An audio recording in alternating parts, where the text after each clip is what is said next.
welcome to Your Family Dog, a podcast dedicated to helping families love living with dogs. Here are your hosts, Julie Fudge Smith and Colleen Pelar.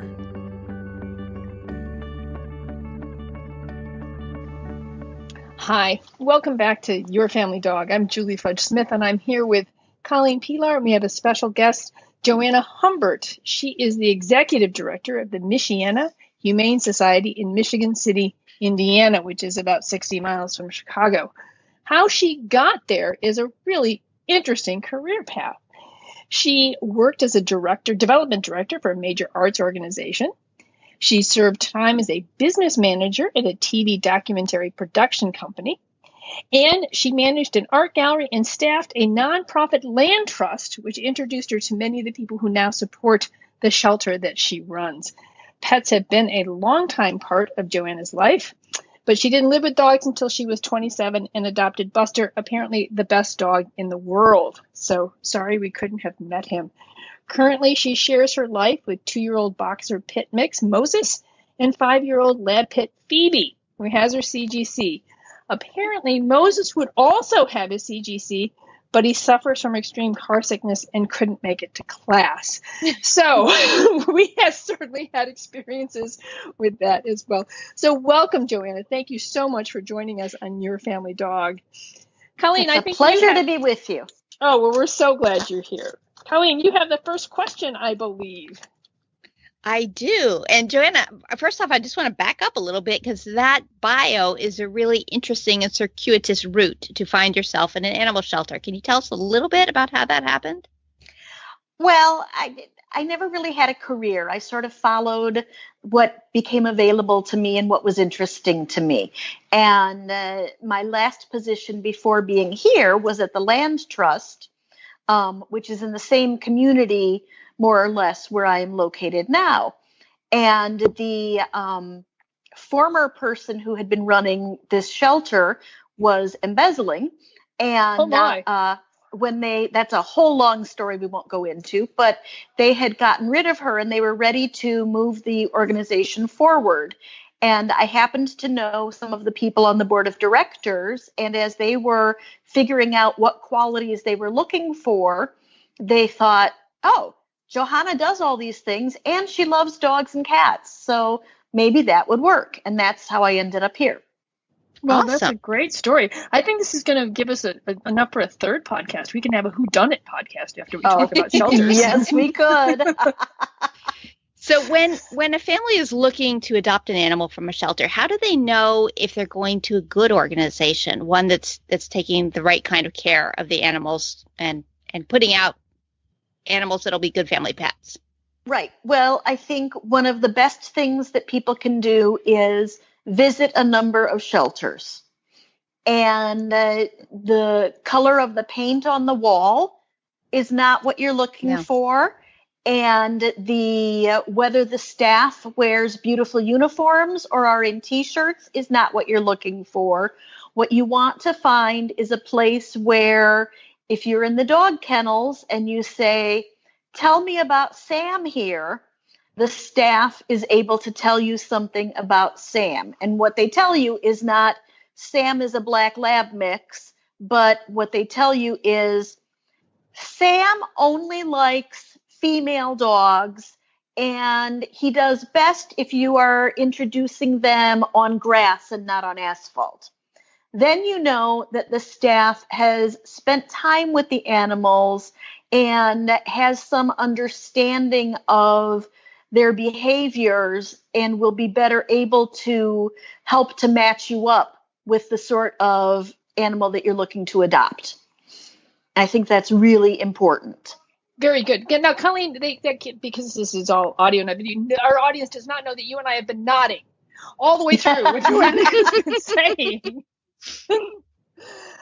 Those are great points. I think, though, if somebody were to just I would think one of the other things that they want to, even before they get a chance to talk to the staff, I think they should be looking for kennels that are clean, that they don't smell, that the animals have something to comfort them, that they're not just in a piece of cement. Those things are absolutely true, but you have to be careful to understand that you may be looking at a snapshot in time. Right. And if you walk in and there's poop on the kennel floor, it could have just happened. And the Right. staff may not have gotten there yet to clean it up. If there's poop everywhere smeared around, you have a bigger problem. Right. Well, I have to laugh when you say, Julie, about that it doesn't smell, because when I first started working here, people would come in and they would walk through the lobby and they'd say, "This is where the animals are, right? It doesn't smell."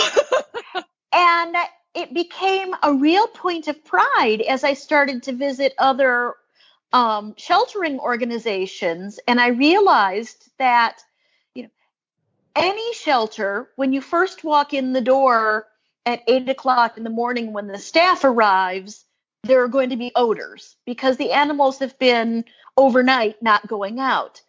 But by the time the public comes in, there is absolutely no reason that the shelter should not be at the same smell level that your private home is.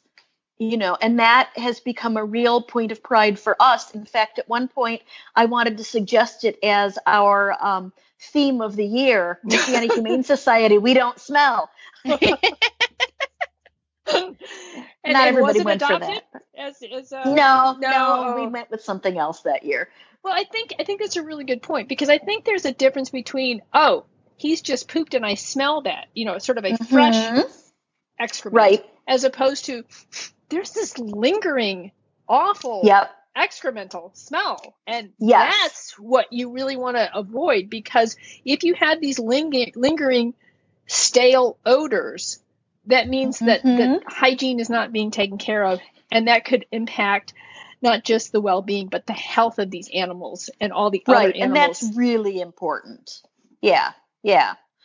And speaking of health, it's important to select a shelter that provides the level of vaccination, exam, those sorts of services that you need, because once you adopt the animal, whatever hasn't been done in the shelter, you're going to need to take care of with your private veterinarian. And some people are prepared to go and spend hundreds of dollars immediately having an animal spayed or neutered, doing all the vaccinations, getting, flea and tick treatments and all of that kind of thing. And that's fine if you're prepared to do that. Adopt from a shelter that doesn't do any of those things in advance.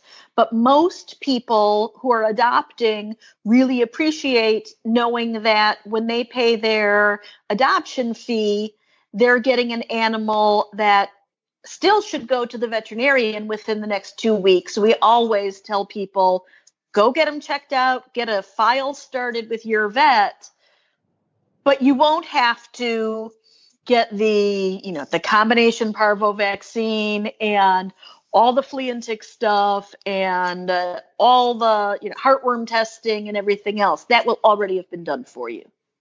That's great. I'm really glad to hear of how you sort of prepare the dogs. One of my questions for you is one, do you have any kind of a contract with your owners? And yes. If somebody's looking for a shelter, what should they be looking for in a contract from that shelter? I think that you want to see in the contract that the shelter states what they have already done for the animal, so you have that information. You should get a health record from the shelter as part of your contract that shows when vaccinations were given, when testing was done, anything like that. Our contract has a clause that says if for any reason at any time you can no longer keep this dog, you will return it to us and we will rehome it at that point. I like that. We like to know what's going on with our animals, and if there's been a problem. I would say that in the sheltering community, there is some growing feeling that it's not necessarily wrong to have a person, if they can't live with the dog anymore and their neighbor loves the dog, to relocate the dog to the neighbor's house. Mm-hmm. And I think that that's a really probably good thing to do because the dog knows the neighbor. What we would like, however, is for the people to contact the shelter and let us know, my dog is no longer living with the Smiths, now the dog is living with the Pelars. So that if we ever had reason to need to track down the dog, we would know where it was. And that way also we can make sure that the microchip information is updated so that, because people always forget to update their microchip information, we can make sure it's updated so should the dog go missing, it can be found. We basically want to be able to track where our animals are, and I think that's really important. Our contract also has a requirement that within 2 weeks of adopting, you will take your dog to your veterinarian and have a general wellness exam. It's a hard thing to enforce for us, but it's really important for people to have a record established before there's an emergency, before there's an illness. Have your animal on record at the vet so that the next time you need, they will send you reminders when you need to update your vaccinations, when your heartworm testing is due, all of that kind of thing. So those are things that I think are really important in the contract. I think those are all very important things. One of the things is when you tell them that you want them to take them to the vet for, do you specify what you want the vet to do? Do you ask for them to get a full blood panel? Do you, no, just to make sure that the vet... We don't have a vet on staff at our shelter, so we're not able to give rabies vaccinations. Okay. Sometimes our dogs end up being vaccinated against rabies because they have to go to the vet for some reason before they're adopted, or they're surrendered to us with vet records that show they have had a rabies vaccination. But it's a state law that they be vaccinated. So we use that as our sort of carrot. And we say, your dog hasn't had a rabies. You need to take it in to get that. And while you're there, most veterinarians will say, I need to do a general checkup in order to give the rabies. Right. So that's the way we structure it. Awesome. Okay. So there's a lot of benefit for families adopting from your shelter because they're getting a lot of information and health treatments with the adoption. Yep. From an adopter's point of view, does volume of a shelter matter in any way? How many animals the shelter handles? I wouldn't think that would be a primary thing. If you're looking for a very specific type of dog, a shelter that has a larger volume might be more likely to have that type of dog. For instance, we don't get a lot of small dogs. And when we do get small dogs, they get adopted very quickly. So people looking for small dogs can become frustrated working with us because we don't have that inventory, so to speak. But I think as long as you're able to see that the animals are being cared for, whether it's a large or a small number of dogs shouldn't really make a difference. But if an organization has hundreds of dogs and the kennels aren't clean, that's a problem. Yes, that's definitely a problem. So if an owner comes in, what's the process that owners should be looking for? If I arrive at a shelter, what should I anticipate the shelter is going to ask me to do? I don't think they're going to say, here, this is a lovely dog, take it home, right? What can they expect from the shelter? What's the shelter going to ask them to do? What would be reasonable expectations? At some point in the process of working with the shelter, you'll be asked to fill out an application. Some shelters require that before they will let you see any animals. Other shelters wait until you have selected the animal that you're interested in bringing home before they have you fill out an application. But there will be an application. You'll be asked, do you own your residence or do you rent? And if you rent, you'll be asked for your landlord's contact information to confirm that you're actually allowed to have animals. You'll be asked what veterinarian you use and what animals you currently have in your household. So if you have a lot of animals, you might want to write that down in advance so that you can fill out those forms. Some shelters have extensive questionnaires for you to fill out about what you're looking for in a dog, behavior-wise and that sort of thing. Other shelters, like ours, for instance, we really do that in a more conversational way, working with you. What your expectations are, what your lifestyle is like, so that we can make sure that, if you're a couch potato, we're not adopting an Australian Shepherd to you who needs to constantly be on the move in order to be a happy dog. Those sorts of things. Mostly, I think most shelters are going to want some form of identification, whether it's a driver's license or something more, just to prove that you are who you say you are. Okay. Now, will you adopt somebody, since you're in Michiana, Indiana, will you adopt to people who are outside of Indiana? Will you adopt to Michigan and Ohio residents as well? We have adopted as far as Wisconsin, up into Grand Rapids, Michigan, across to Fort Wayne. Right, down to Fort Wayne. We adopt regionally. Okay. So, yeah. How many dogs do you? Well, that's another question. Is people always want to say, I want a no-kill shelter, and how do you respond to that question? We don't use the term no-kill at our shelter, and the reason we don't use the term is that it is a very misunderstood combination of two words. Yes.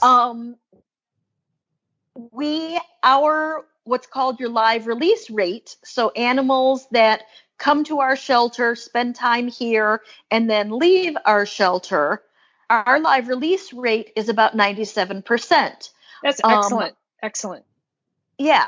And the only reason that we euthanize animals is if they are too sick for us to reasonably take care of. So, for instance, a really old dog that comes to the shelter as a stray riddled with cancer that we think is suffering, we will euthanize that dog. And I don't think anyone would question that decision. We also will euthanize a dog that is too aggressive for our staff to handle. And we never make that decision in the first few days that a dog is with us, because for some dogs, it's a very difficult transition from however they were living before to being at the shelter.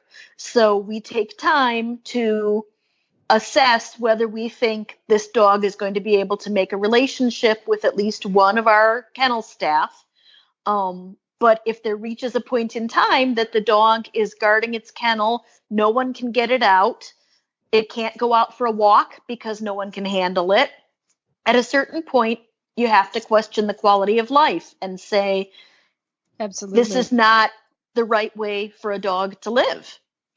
So let's talk a little bit about some of this, because for most of my clients, hearing that an organization is no kill sounds like a great thing. And then I'm biting my tongue because they don't know the full nuance and backstory of what that might mean. So if we're trying to help adopters find a facility that is going to best meet their needs, what are some of the buzzwords that are either good buzzwords or bad buzzwords that they could be looking for? Like, what kind of guidance would you give on that? I guess I would, if a shelter referred to itself as no kill, I would ask the staff, what does that mean to you? Because, for instance, I visited a shelter once that proudly proclaimed itself no kill, and in walking through the dog kennels, I discovered a dog that had lived in a kennel at the shelter for 4 years. And only one member of the staff was able to handle that dog. And to me, that's not right. If your neighbor kept a dog in the back room and only the dad could take the dog out. So on the days that the mom and the kids weren't able to, take the dog out and the dad was busy, the dog didn't go out, you would call your local animal control on those people. That kind of incarceration is not right. So, and also an animal that needs to be kept so heavily drugged, either to be safe or to be out of pain, at a certain point, you wouldn't do that to your own dog. Why is that okay in a facility?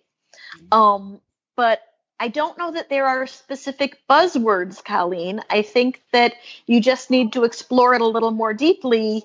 What exactly do they mean? Because it's such a popular term. It's a popular term. It does sound lovely. We would all love to live our happy lives not killing anything. And that's valid, but it's valid with a number of provisos. Yeah. Yes, I think that's a great way of putting it. So I think that people need to ask questions. They need to say, what is it you mean by this? And I think they need to understand that an animal incarcerated for 4 years with only 20 minutes of human contact a day, if that, that's not the kind of life that we have promised to give these animals. And it's not fair. And not an easy dog to take home either.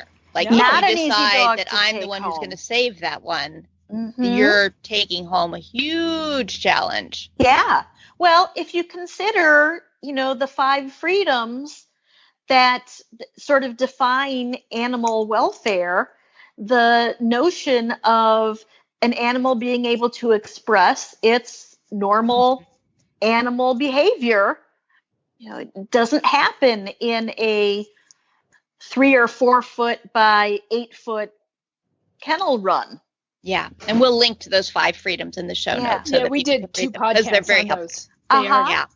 So no, I I couldn't agree with you more.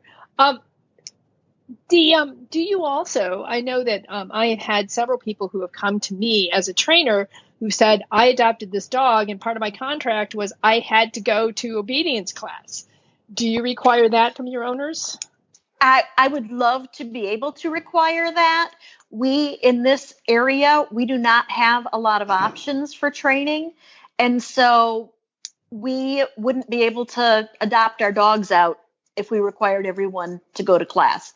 We encourage it strongly. And at the times that we've been able to have a trainer coming here to the shelter, we have, puppies are given free access to training classes. But we've had trouble keeping trainers here. There just isn't a population of options in this area. So it's something that we dream of. We hope someday to be able to encourage and to require, but at this point, we're just not able to. Yeah. Okay. Is there anything else that you would like to put forward that you think owners need to know and take a look at when it comes to shelters? I think if a shelter won't let you interact with the dogs, that's a problem. If a shelter doesn't ask you any questions about your lifestyle and what you are planning, what your ideal living with a dog looks like, then that's a problem, because the likelihood that they're going to send you home with a dog that is way different from what you need is pretty high. Some shelters are very eager just to get them adopted. Let's just get them adopted. And, we are very much about, let's get them into their final home. Let's make a match that is going to work. And I think that that's really important. Many, many years ago, I volunteered at a shelter, and there was one man particularly known for making matches. And I talked to him about it one day, and he said, "Oh, well, I don't make a match based on what they want. I make a match based on what I've got." And I was like, oh, yeah.